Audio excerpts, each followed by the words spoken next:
Every day, something dramatic happens in the Caribbean that affects our lives. We'll give you the details. We'll give you the facts on Caribbean Perspective with Eddie Frederick. Host Eddie Frederick. So glad you can join us. Grenada swears in its 9th Prime Minister, Deacon Mitchell.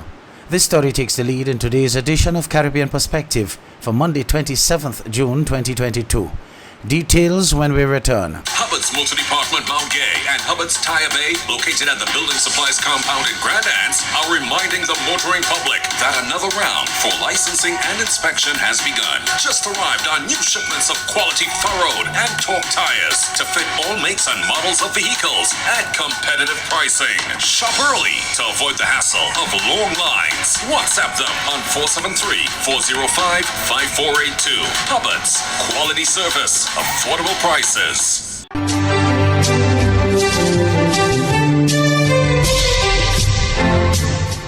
Welcome back.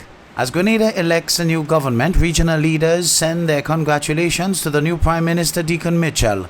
Mia Motley of Barbados, Roosevelt Skerritt of Dominica, Ralph Gonzalez of St. Vincent and the Grenadines, Philip J. Pear of St. Lucia are among the first to do so.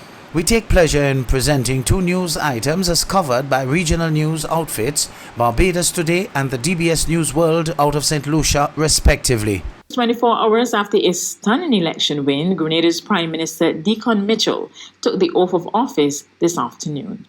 I, Deacon Amos Thomas Mitchell,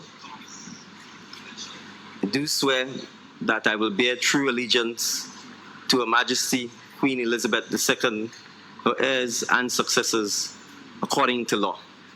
So help me God.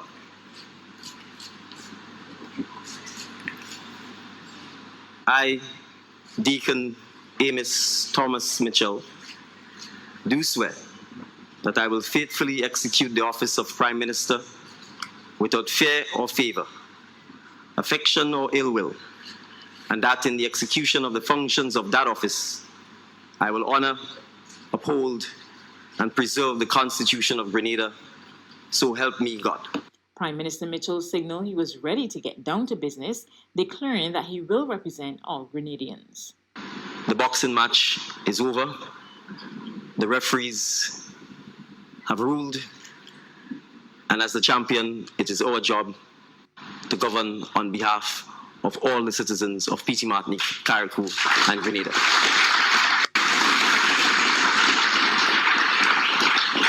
And I wish to assure the nation that under my leadership, the National Democratic Congress must lead by example by taking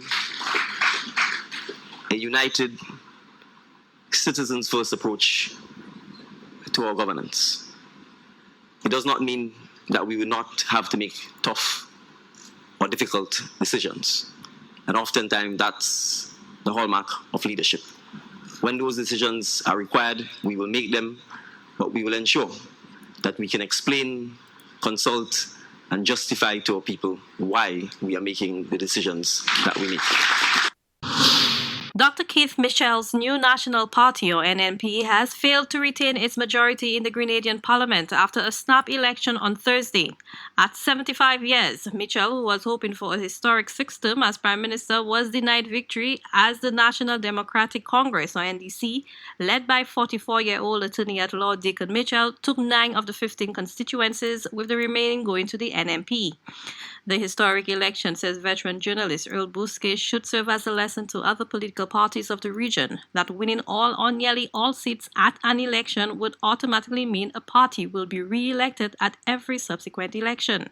Dr. Keith Mitchell had led the NNP to victory in the last 2 general elections, capturing all 15 seats. This is a lesson that we have learned in St. Lucia, the SLP 116-1. In 1997, by 2001, it was 14-3, and by 2006, it had lost 11-6. And the electorate in St. Lucia continued to have changes up until the last election, every election with the same 11-6 for the SLP and the UWP, and in 2021 deciding to give the SLP a 13-4 victory, which it has been able to turn into a 15-2 parliamentary advantage. I think the big lesson in all of this is one that has to be learned in Barbados as well,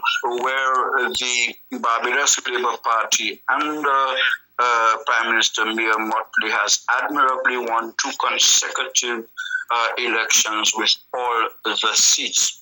Deacon Mitchell led the NNP to victory just 8 months after taking over the helm of the party.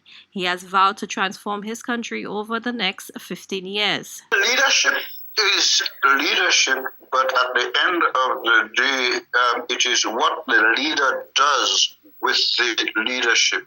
Like in the case of St. Lucia with Alan Shastney, who became Prime Minister in 2016 without having previously won a seat, although having served as a Minister of Tourism.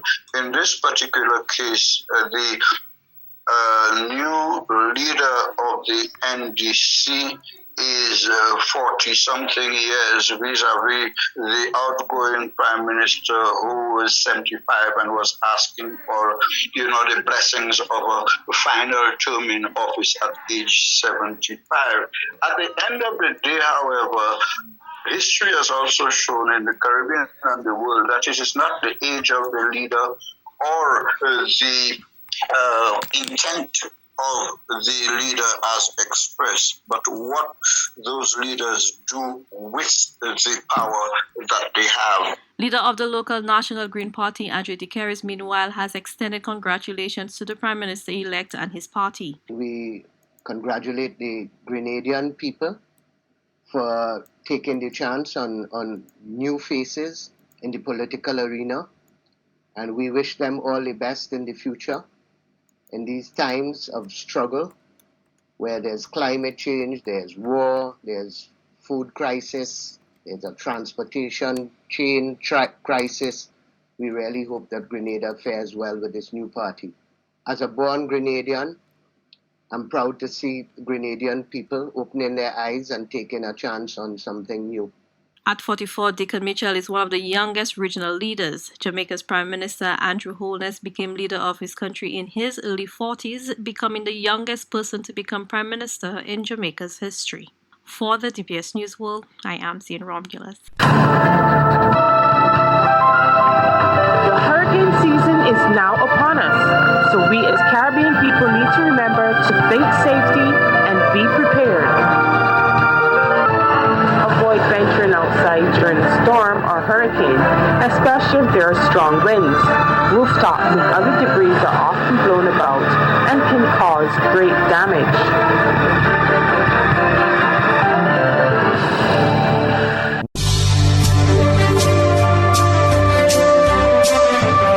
You're listening to Caribbean Perspective with Eddie Frederick.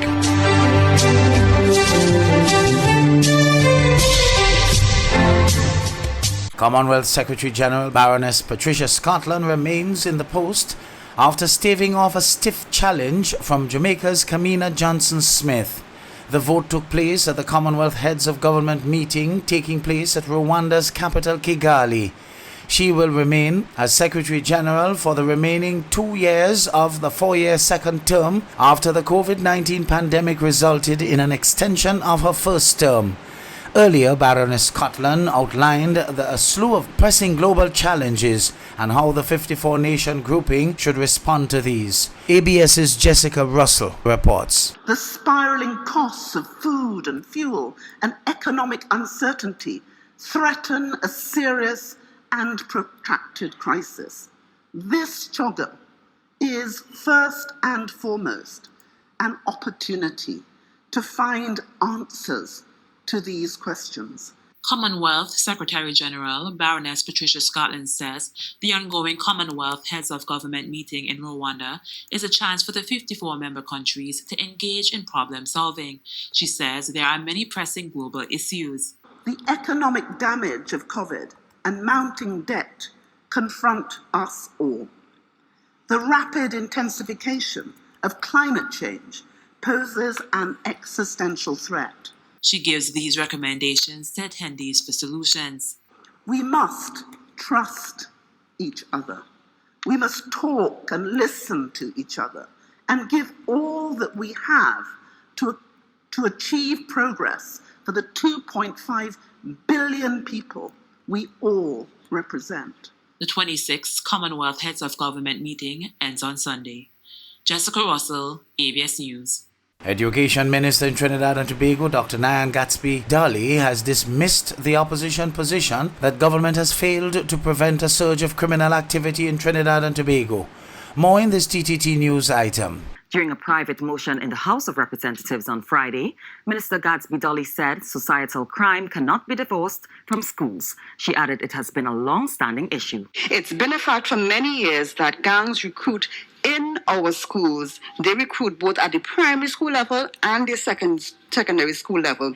That is the reality that we face now, that we have faced for many years. That's a societal problem. That's a Trinidad and Tobago problem.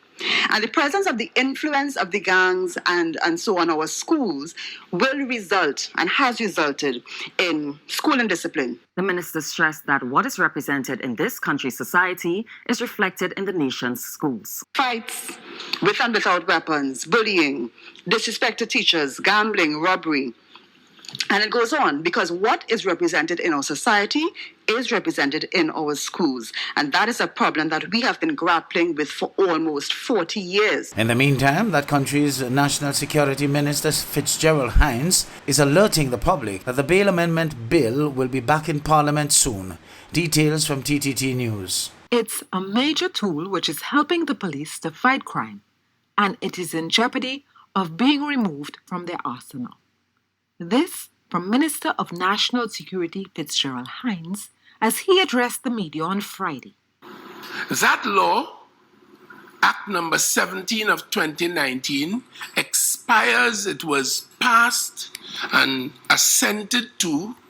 It was assented to on the 5th of August 2019. It therefore expires because there was a 3-year sunset clause.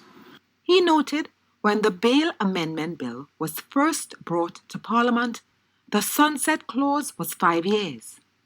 He added that this was to allow the Trinidad and Tobago Police Service more time to prove the usefulness of the amendment.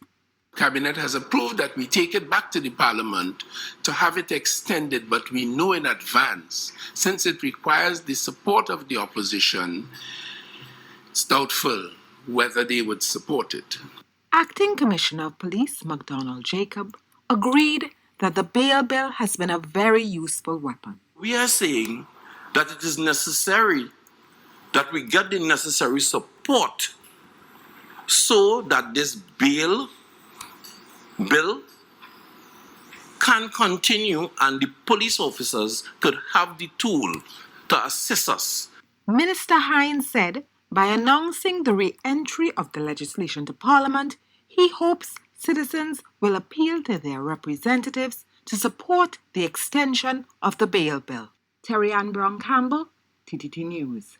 A 23-year-old Trelawney resident has been arrested and charged for the heinous act of murder on a mother and her 4 children, to include a 13-month-old. Joel Vogt of HGP Nightly News reports. The man, who was named as a person of interest in the gruesome murder of a 31-year-old mother and her 4 children on Tuesday, is now in the custody of the Clarendon police.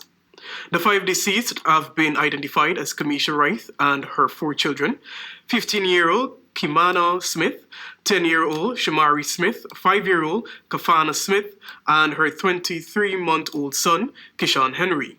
Jamaican police reported that they were found inside a room in their home in Cocoa Peace, Clarendon, on Tuesday morning with their throats slashed. The man, whom the police named as a person of interest, was apprehended by a team from the Trelawney Police Division in the Wilson Run area of the parish about 8:45 p.m. on Tuesday. According to Acting Commander of the Trelawney Police Division, Deputy Superintendent Winston Milton, the man, a 23-year-old Trelawney resident, was held during a special operation while in the company of a relative in Williams Run.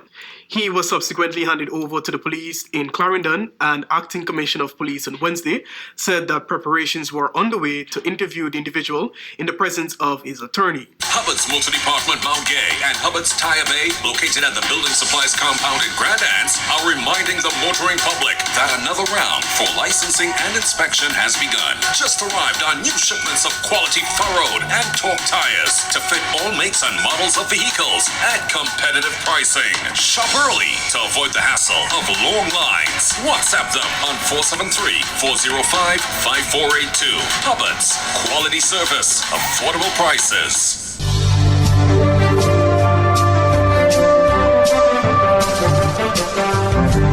I am Eddie Frederick. This has been Caribbean Perspective, a whole new approach to highlighting developments in the Caribbean.